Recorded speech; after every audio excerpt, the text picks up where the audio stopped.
Now to some breaking news out of the UK. King Charles and Queen Camilla will break royal tradition and not... The cameras point at the wrong door. On a Thursday in June 2026, a royal official named James Chalmers steps up to brief reporters on money, pounds, taxes, buildings, the kind of update that usually empties a room. And then he says the sentence that does the opposite. King Charles III will not live in Buckingham Palace. Not after the refurbishment. Not for the rest of his reign. The pens stop moving for half a second. Then they move faster. Watch how everyone reacts. The headlines reach for the obvious target. They circle one name, Queen Camilla. Where does she go now? What does this mean for her? The story races toward the most famous woman in the building, because that is what stories do. That is the wrong square. The real move is somewhere else on the board, and most people will not see it for weeks. Hi viewers, before we go deeper, tell me one thing in the comments. If you were handed the keys to a 775-room palace, would you actually live in it? Or would you quietly pick the smaller house next door like Charles just did? Drop your answer. I read these. Here is what makes this announcement strange. A king is given the most recognizable home on earth. Crews spend 10 years rewiring it, repiping it, rebuilding it for another 50 years of monarchs. The bill reaches £369 million, nearly $500 million. And when it is finished, the king says he will keep working there, keep hosting there, keep standing on that balcony there. He just will not sleep there. In royal life, a building is never only a building. A balcony is not a balcony. An address is a message. Clarence House, the smaller home a short walk away, becomes the place where Charles and Camilla actually live their lives. Buckingham Palace becomes something else entirely. A working headquarters, a national monument, a stage the public is invited to walk through. Royal officials call it Monarchy HQ, the crown jewel of the nation's buildings, and they mean it as a promise about the institution, not about the two people who run it now. The Duchess of Cornwall about your work. How does she support you?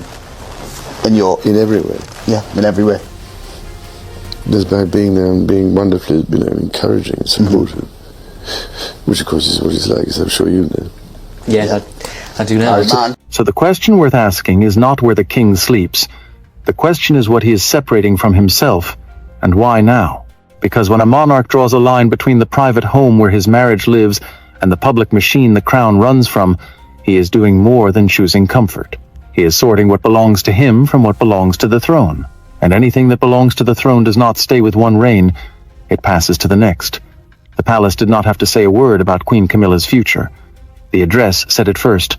Move the camera, slowly, off Camilla, across the room, until it lands on a man who said almost nothing that day.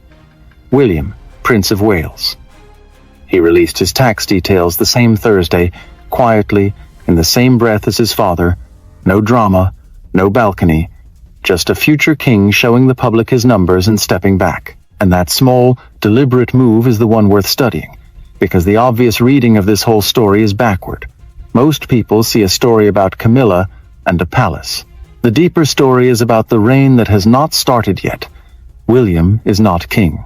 He holds no crown, signs no laws, makes no final decisions, and still, succession gives him a strange kind of weight. He is the gravity the institution is starting to bend around. A monarch in waiting changes a palace simply by existing, because everyone inside it knows which way the future runs. Now place Catherine, Princess of Wales, beside him, the future queen consort, disciplined, careful, almost never off message. And place their 3 children behind them, Prince George of Wales, Princess Charlotte of Wales, Prince Louis of Wales. That is not a family photo. That is a line. Continuity stretching past the current reign and into one nobody alive has seen yet. Here is the part the headlines miss. Queen Camilla's authority is real, but it is tied to one person, King Charles III. Her place is strongest where his is strongest. Catherine's future authority is tied to something colder and more permanent, the rules of succession themselves. From a public relations standpoint, those are not equal forces, and royal watchers have understood this for years. This is not a claim that anyone is pushing Camilla out. There is no public confirmation of that, and the palace has said nothing of the kind. It is simpler, and in a way harder. Influence that depends on a living king is influence with an expiry date that no one chooses and no one can stop. The board does not need a villain to change. It only needs to move into the next phase, And the announcement about a palace nobody will live in? That is the board moving in plain sight. Camilla does not have to lose a single argument to lose the center of the picture. The next phase simply has to begin. Walk the short distance from the palace gates to a quieter door, and the whole story shifts under your feet. Clarence House. It does not roar. It does not draw crowds to a balcony. It sits behind its own wall, calm and white and almost modest by royal standards, and it is the one place in this entire drama where Camilla's position has never been in question. This is the home the king chose. This is the home the king is keeping. To understand why that matters, you have to understand what this house has held. Queen Elizabeth, the Queen Mother, lived here for nearly half a century, and the place still carries her fingerprints. Diana, Princess of Wales, stayed here briefly in the weeks before her wedding, a young woman waiting for a life that would not go the way anyone promised. And Charles made it his own for years, turning it into the base from which his long, complicated road to the throne was finally walked. So when Charles decides that he and Camilla will stay here instead of moving into the rebuilt palace, it reads as practical, convenient, a man comfortable in his own house. Underneath it is something heavier. Buckingham Palace is the machine, the offices, the state dinners, the cameras, the public tours that are coming. Clarence House is the private world, the one room on the board where the noise cannot fully reach. Camilla's strength lives in that private world, beside the king, protected by him. But here is the uneasy part, and it is worth sitting with. From a public relations standpoint, the optics cut two ways. The king and queen remain in their comfortable private home, while a building the public paid nearly $500 million to restore becomes a stage for everyone else.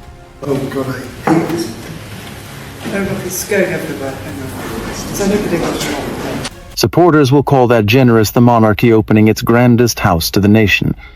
Critics will see a couple keeping the cozy house while handing the public the museum, and the strongest room for Camilla is also a room with a wall around it.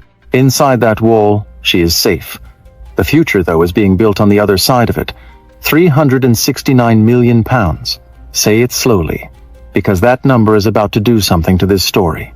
Nearly $500 million spent over 10 years to rewire and repipe and rebuild a single house, and then the two people it was rebuilt for announce they will not sleep there. In America, that sentence lands like a dropped tray in a quiet room. This is the moment the palace becomes a question instead of a postcard. The work began in April 2017. Obsolete plumbing, failing wiring, heating from another century. The plan was to make Buckingham Palace fit to house monarchs for another 50 years, with completion set for April 2027. The funding runs through the sovereign grant, the public money that keeps the royal machine running, and the figures attached to all of it are no longer whispered. They are published. Because the same Thursday, Charles did something no British monarch had ever done. He revealed his personal taxes. Royal officials confirmed the king paid $16.1 million in income and capital gains taxes in a single year, up from $15.4 million the year before. The first sovereign in history to put that number in public view. Read those two facts together, and the strategy starts to show. Open the books. Open the palace. Show the taxes. Show the access. Show the public exactly where its money goes. It is a monarchy trying to answer a question before it is asked, what are you, really, and what do you cost us? And this is where William's future quietly enters the math. A king who has not arrived yet can be shaped into something the current reign cannot easily be. Leaner. Plainer. Easier to explain to a skeptical public, William can position himself as the practical one, the transparent one, the future-facing one. That image needs a contrast to define itself against, and the contrast is the old, comfortable Charles-era world. Camilla is read as part of that older world, not by her own choosing, by association. She belongs to the settlement that came before, and the next reign is being designed to look like a clean break from before. The palace could defend the money. It published the receipts to prove it. What it could not as easily defend was the timing. In February 2026, a different name detonates inside the same family, and it has nothing to do with renovations. Andrew Mountbatten Windsor. Public reports state that he was arrested on suspicion of misconduct in public office, released under investigation, and not charged at that time. Read that carefully, because the framing matters. Not convicted, not charged, arrested, and released while questions continued. That is the full, accurate shape of it, and this chapter does not stretch it 1 inch further. But here is why it belongs on the board. A monarchy does not exist in clean, separate boxes. A crisis around one royal becomes whether the whole institution has to stand in. And the weather around Andrew has been heavy for years, the loss of his royal duties, the loss of his honors, the slow stripping away of the protections the old system once handed out without a second thought. His situation does not target Camilla. It is not about her at all. It is about the argument it strengthens. Every chapter of the Andrew story makes the same case louder. The monarchy of silence, of closing ranks, of protecting its own no matter the cost, that monarchy cannot survive another generation. And the person who will inherit the job of proving the institution has changed is not Charles, it is William. Charles spends his reign managing a scandal he inherited, a problem handed down from the past that he did not create and cannot fully erase. William watches and learns, and is widely expected to build something stricter. A monarchy that does not protect what it cannot defend. A house with fewer doors for trouble to hide behind. Camilla is not responsible for any of this. Nobody serious claims she is, but she stands inside a reign carrying weight from the past, and the future is being designed to set that weight down. The Andrew crisis never pointed a finger at the Queen. It just changed the temperature in every room the old system used to keep warm, and the people who depended on that warmth are about to feel the draft. Two women stand on the same balcony, and the crowd below sees two completely different stories. It happens at Trooping the Colour, June 2026. Queen Camilla, Catherine, Princess of Wales. Both in place, both waving, both doing exactly what the day asks of them.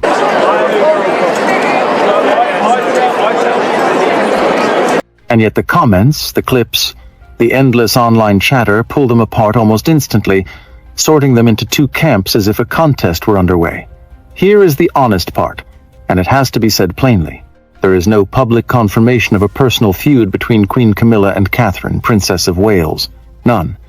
The palace has never described one, and neither woman has ever staged one. Anyone selling you a secret war between them is selling you something they cannot prove. So why does the public keep comparing them? Because they represent two different ideas, and the human mind loves a contrast. Camilla represents endurance, survival, a woman who waited through decades of scandal and disapproval and came out the other side as queen. Her story is about lasting.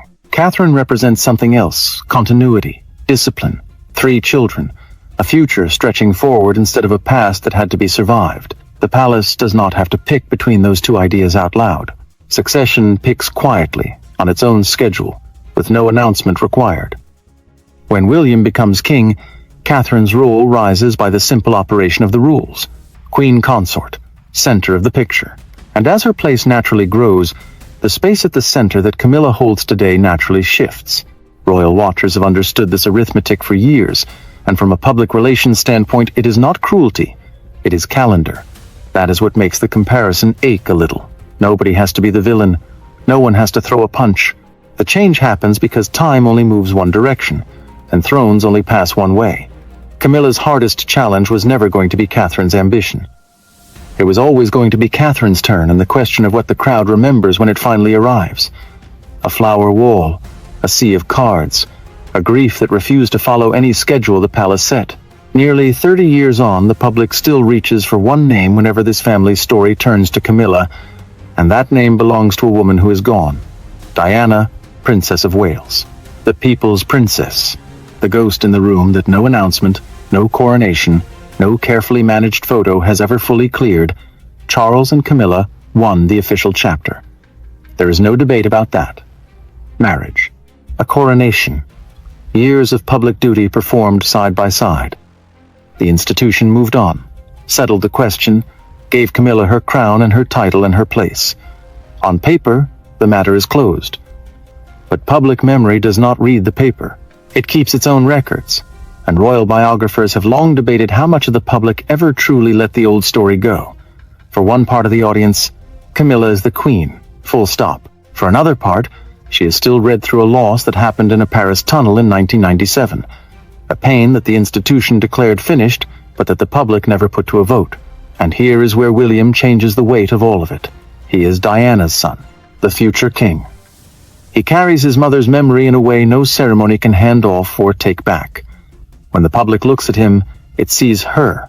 When the public looks at Catherine, many see a calmer echo of Diana's gift, the warmth, the ease with crowds, The photograph that makes a stranger feel seen. That places Camilla in a complicated position she did not design. Fully accepted by the institution, still questioned by a slice of the public imagination that answers to no palace memo. The crown can place a title on someone's head. What it has never once managed to do is order the public to forget, and that unfinished feeling is about to collide with something far colder than memory. The word lands like a trapdoor opening. Offshore. In June 2026, it shows up attached to the monarchy's money, and for a second it sounds like the start of a scandal you have heard 100 times. Hidden accounts, secret islands, a fortune stashed where no one can count it. Stop. That is not what this is, and the truth is stranger. The offshore in this story is wind, literally. Turbines standing in the sea around Britain, because the Crown Estate, the vast collection of land and property, and almost the entire seabed around England, Wales, and Northern Ireland, leased that seabed to offshore wind developers, and the money that came back is staggering.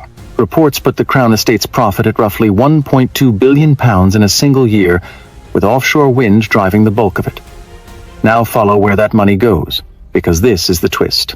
It does not go to King Charles. Not a penny of it lands in his personal pocket. The Crown Estate hands most of its profit to the Treasury, and then Parliament uses a formula based on those profits from 2 years earlier to decide how much funds the monarchy through the sovereign grant. The king has no say in how the estate is run. The seabed makes a fortune, the public purse takes it, and the royal household receives a slice calculated by a government formula on a 2-year delay. So the monarchy's money problem was never a hidden vault. It is the opposite. It is a structure so public, so tangled, so visible that every choice the palace makes gets weighed against it. A building rebuilt for $500 million. A grant tied to wind. A king publishing his taxes for the first time in history. Each piece invites the same blunt question: what does this institution cost, and what does it give back? That political weather is exactly what the next reign has to survive. And reports note the windfall is already cooling. The profits falling back as projects move on, the future funding tightening. William's monarchy will inherit a money story it must explain better than anyone before him.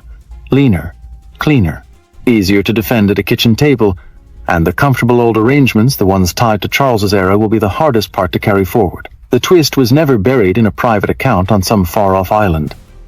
It was sitting in plain sight, in the financial machinery of the crown itself, and that machine is already being rebuilt for a king who has not yet sat on the throne.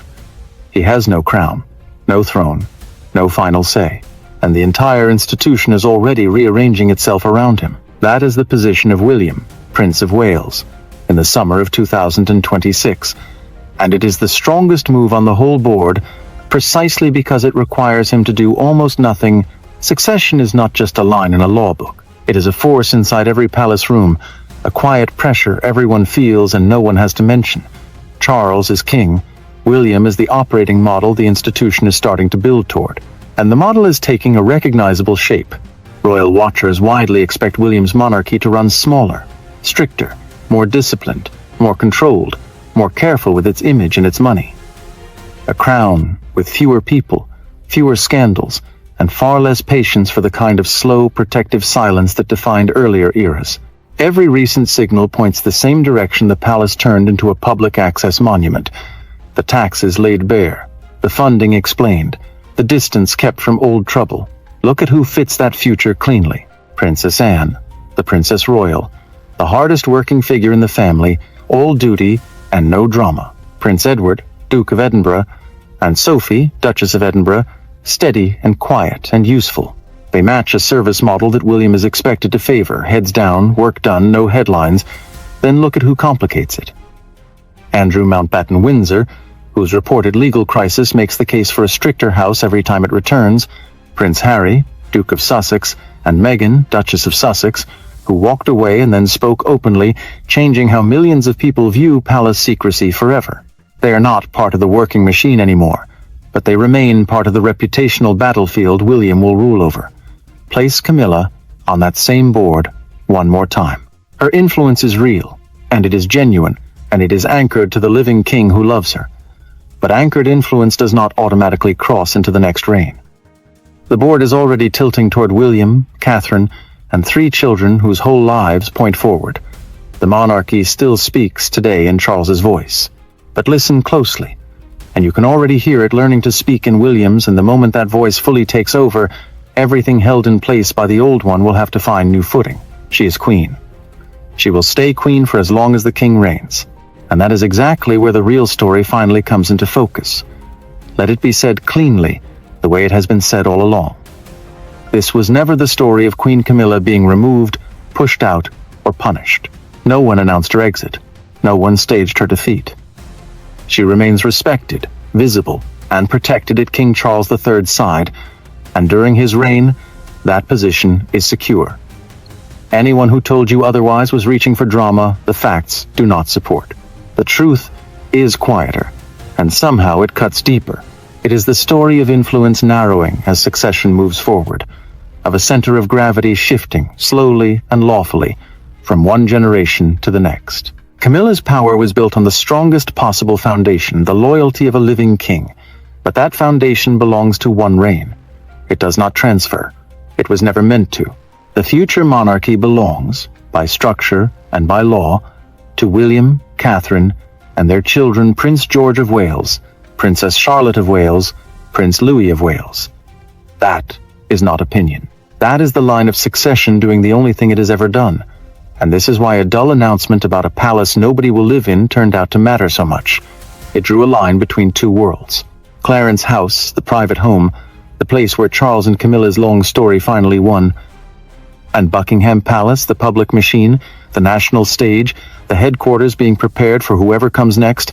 One holds a marriage, the other holds a monarchy. The antagonist in all of this was never William, never Catherine, never Camilla, never Charles. There was no villain to find, no plot to expose, no enemy hiding behind a curtain. The antagonist was time. Queen Camilla may have won her place beside King Charles III, but the room being prepared now, the one with the cameras and the crowds and the future inside it, belongs to the monarchy that comes after him.